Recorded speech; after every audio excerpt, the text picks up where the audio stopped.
인간은 하느님의 모상이기 때문에 존엄함을 지니고 태어났습니다. 즉, 품위는 우리가 새롭게 배우거나 얻어야 하는 것이 아니라 이미 우리 안에 있는 것입니다.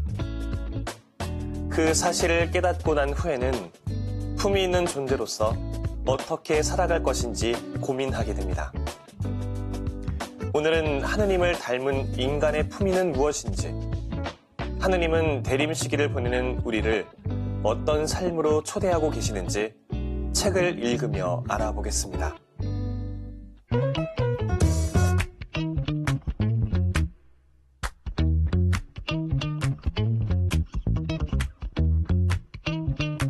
이 시간에 함께 읽을 책은 사람아, 그대의 품위를 깨달으라입니다. 이 책은 하느님의 사랑이라는 변치 않은 가치를 중심으로 지금 우리를 찾아오시는 자비의 하느님이 어떤 분이신지 보여줍니다. 그렇게 하느님의 사랑을 이해하고 나면 우리는 스스로의 존엄함을 깨닫고 대림과 성탄 시기에 풍성한 은총을 받으며 다시 태어날 예수님을 기쁘게 기다립니다. 이 책을 쓴 발터 카스퍼 추기경님은 오랫동안 교의신학 박사로서 후학을 양성했습니다.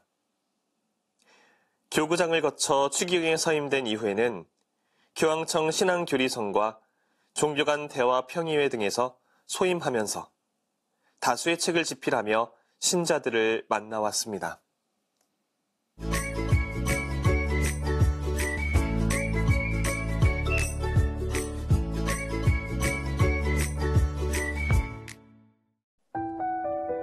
단지 하느님을 사랑스러운 분, 모든 것에 그래 좋아라고만 하시는 호의적인 분으로 생각하는 사람은 실제로는 하느님이 누구신지를 전혀 이해하지 못하는 사람입니다. 그런 경우 그가 믿는 하느님은 하느님이 아니라 자기 만족을 위해 스스로 꾸며낸 허상에 불과합니다. 좋으신 하느님은 악에 맞서는 분이기도 하기 때문이지요.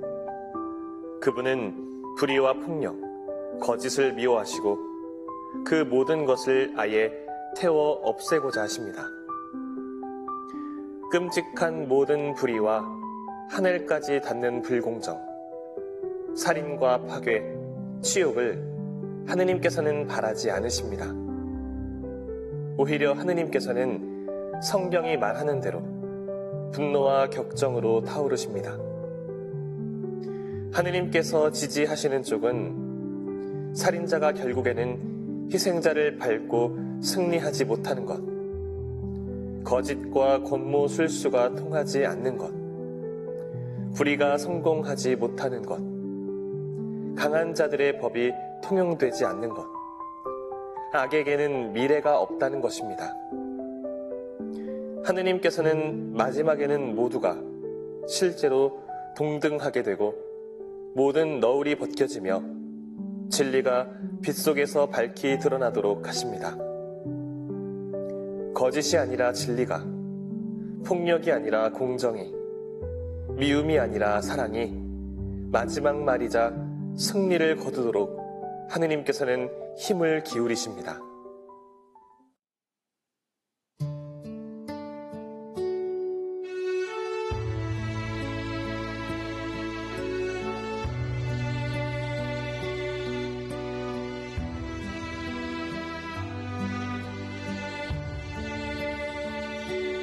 Agnus Dei, Agnus Dei, qui tollis peccata mundi, miserere nobis,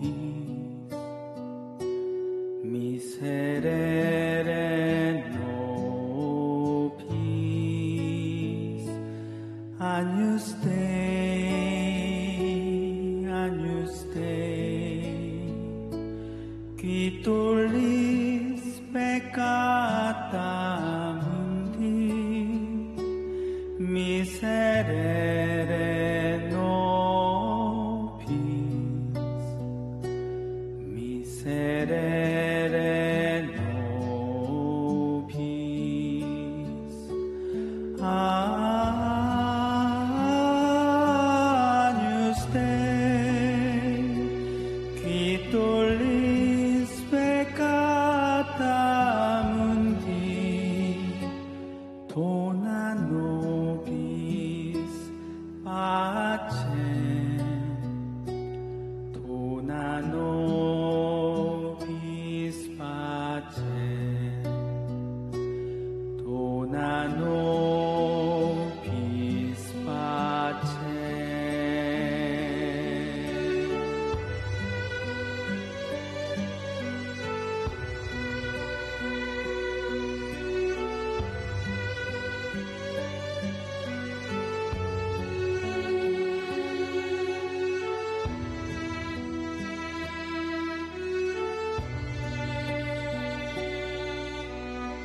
하느님의 어린 양 세상의 죄를 없애시는 주님 자비를 베푸소서 자비를 베푸소서 하느님의 어린 양 세상의 죄를 없애시는 주님 자비를 베푸소서 자비를 베푸소서 하느님의 어린 양 세상의 죄를 없애시는 주님 평화를 주소서 평화를 주소서 평화를 주소서 하느님의 어린 양 세상의 죄를 없애시는 주님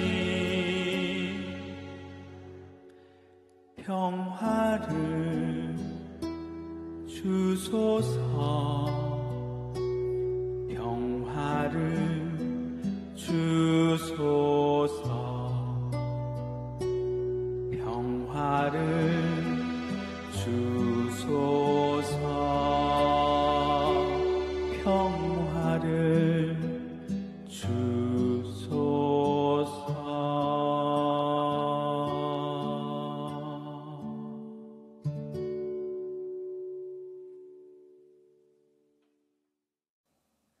하느님을 이해하면 할수록 그분의 새로운 모습을 발견하게 되는 것만 같습니다. 하지만 그것은 그분이 변하셔서가 아니라 우리가 그분의 진정한 모습을 깨닫는 것이라 할 수 있습니다. 그럼 책을 통해 하느님의 또 다른 진면목을 살펴보겠습니다. 가브리엘 천사가 마리아에게 예수님의 잉태를 알리는 루카 복음서의 내용은 우리에게 익숙한 이야기입니다. 너무나 익숙한 나머지 어쩌면 적당히 읽고 넘어갈지도 모르지요. 하지만 그래서는 안 됩니다. 성경에서 대충 골라낸 평범한 대목 가운데 하나가 아니기 때문입니다. 그것은 복음입니다. 우리에게 또 온 세상의 구원을 알리는 복음이지요. 세상의 구원자이신 메시아의 오심을 예고하는 기쁜 소식입니다. 이는 우리 모두를 위한 기쁜 소식입니다. 이 소식은 우리에게 이 세상과 우리 모두의 삶이 잊히는 일도 또 한낱 소멸로 끝나는 일도 없을 것이라고 말합니다. 너무도 자주 악과 절망과 고통과 죽음으로 점철된 이 세상이 바로 그렇게 될 것이라고 말합니다. 빛 하나가 나자렛의 작은 집에서 떠오릅니다. 마치 어둠 속의 샛별처럼 반짝이며 예고합니다. 태양이 솟고 새 날이 밝아온다고. 마리아가 곧 한 젊은 처자가 지극히 높으신 분의 어머니가 되도록 부르심을 받은 것입니다. 하느님 나라를 가져오기 위해 우리에게 오실 하느님 아드님의 어머니가 되도록 초대받은 것입니다. 그 나라는 정의와 평화의 나라, 자비와 사랑의 나라입니다. 그 나라는 이 세상의 모든 나라들의 승리를 거두고 그 통치는 영원히 지속될 것입니다. 그렇습니다. 하느님께서 몸소 오십니다. 그리고 마지막 말씀이자 최종적인 말씀을 하실 것입니다. 모든 눈물을 닦아주시고 모든 기도와 모든 갈망과 희망을 채워주실 것입니다.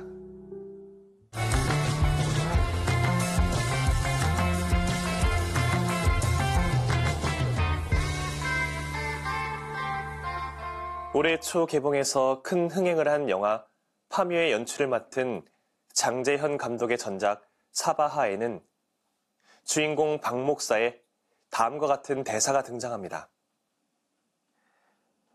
요셉아, 크리스마스가 즐거운 날이니 매년 성탄절이면 나는 이런 생각을 했어.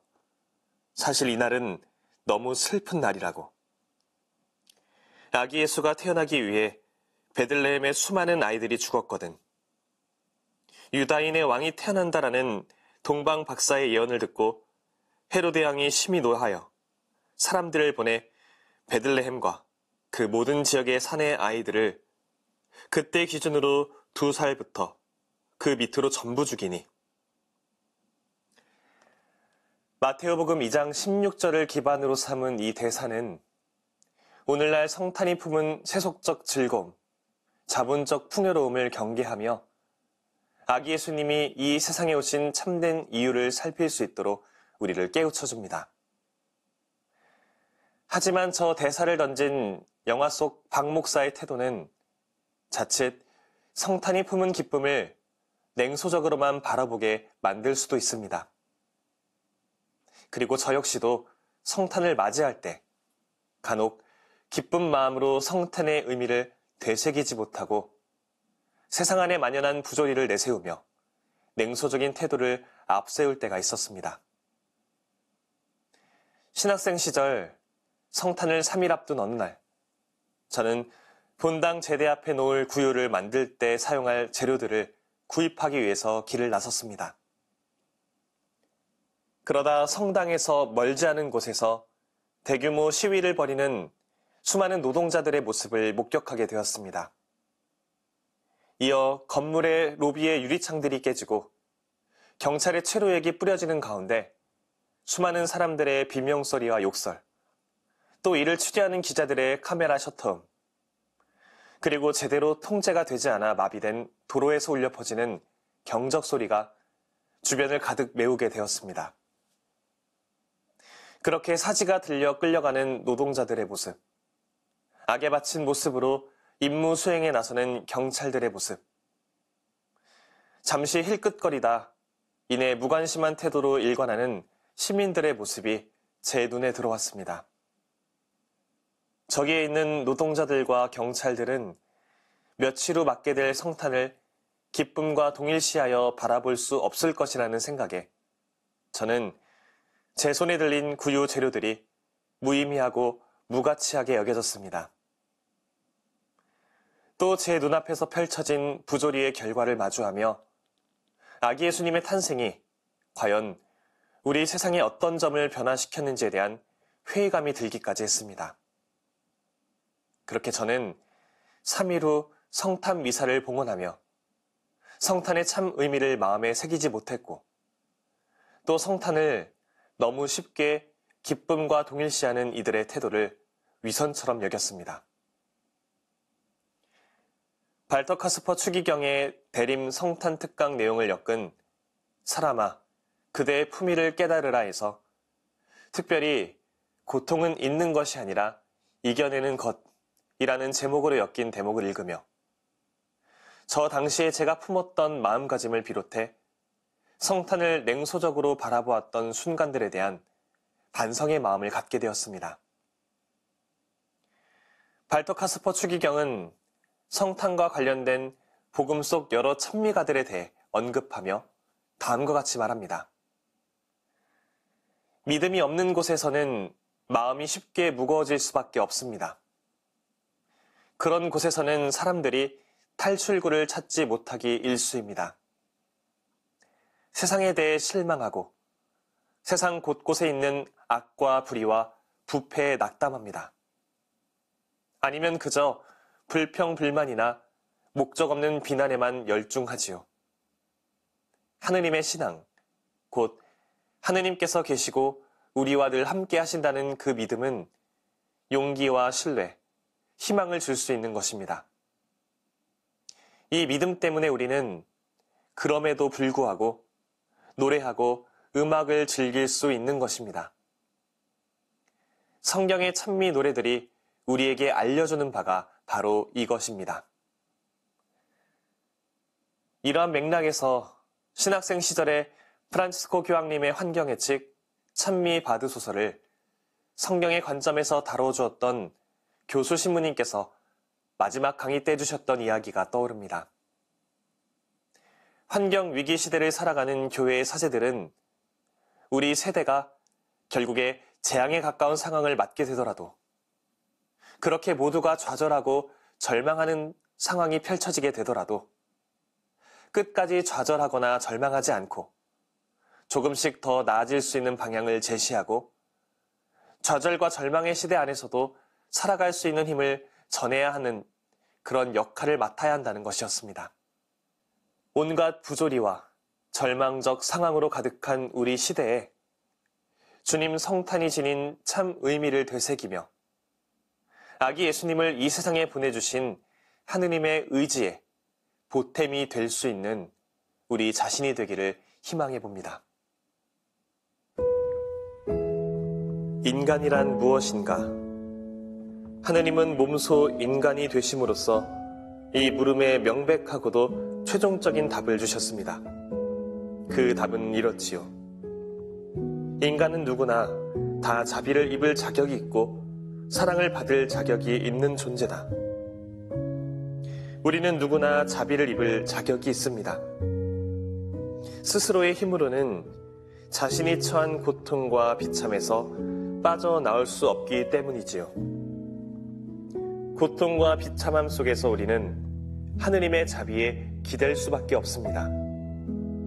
또 우리는 하느님에게 한 사람도 예외 없이 누구나 다 사랑을 받을 자격이 있는 존재입니다. 그리고 바로 여기에 우리의 위대함이 있지요. 하느님 몸소 사람이 되실 정도로 우리는 사랑을 받을 자격이 충분합니다. 하느님께서는 우리 곁에 아주 가까이 계시기를 원하셨습니다. 이처럼 우리 모두는 누구나 다 무한한 가치를 지녔습니다. 자국민이든지 이방인이든지 건강하든지 병을 앓고 있든지 나이가 많든지 장애를 지녔든지 아무 상관이 없습니다. 부유하든지 가난하든지 전혀 상관이 없습니다. 모두가 하느님에게는 사랑할 만한 가치가 있습니다. 그 모두가 한없이 귀중합니다. 하느님께서는 사람이 되기를 바라셨습니다. 그분이 사람이 되신 이유는 우리가 당신의 신적 생명에 참여하기를 원하셨기 때문이지요. 우리 안에 있는 주님을 닮은 모습을 깨닫고 나면 다른 이들에게서도 주님의 얼굴을 발견하게 됩니다. 그 모두를 깨닫고 나면 우리가 초대받은 사랑의 길이 얼마나 당연한 것인지 알게 되는데요. 하느님을 닮은 품위를 지닌 우리가 다시 삶의 여정에서 그 사랑과 복을 나누면서 살아갈 수 있으면 좋겠습니다. 우리에게 그 모두를 베풀어 주신 하느님은 나만의 하느님이 아니라 우리의 하느님이시기 때문입니다. 저는 다음 시간에 새로운 책으로 돌아오겠습니다. 평범한 일상 속에서 지혜를 발견하는 시간, 책. 지금까지 함께 해주신 여러분 감사합니다.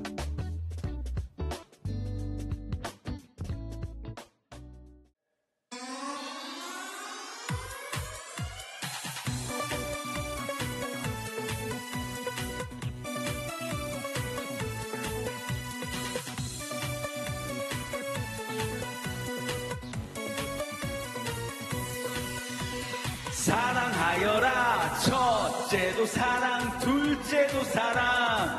주 너의 하느님을 사랑하여라. 첫째도 사랑, 둘째도 사랑. 내 이웃을 내 몸같이 사랑하여라. 사랑하여라. 예수님께서 사두가이들의 말문을 막아버렸네.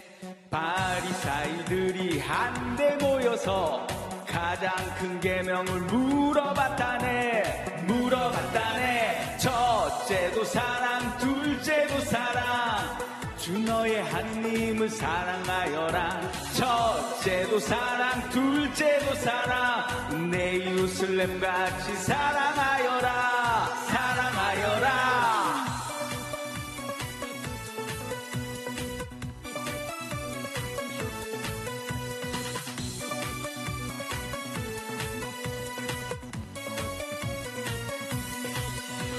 사랑하여라. 예수님께서 사두가이들의 말문을 막아버렸네. 바리사이들이 한데 모여서 가장 큰 계명을 물어봤다네. 첫째도 사랑, 둘째도 사랑, 주 너의 하느님을 사랑하여라. 첫째도 사랑, 둘째도 사랑, 내 이웃을 내 몸같이 사랑하여라.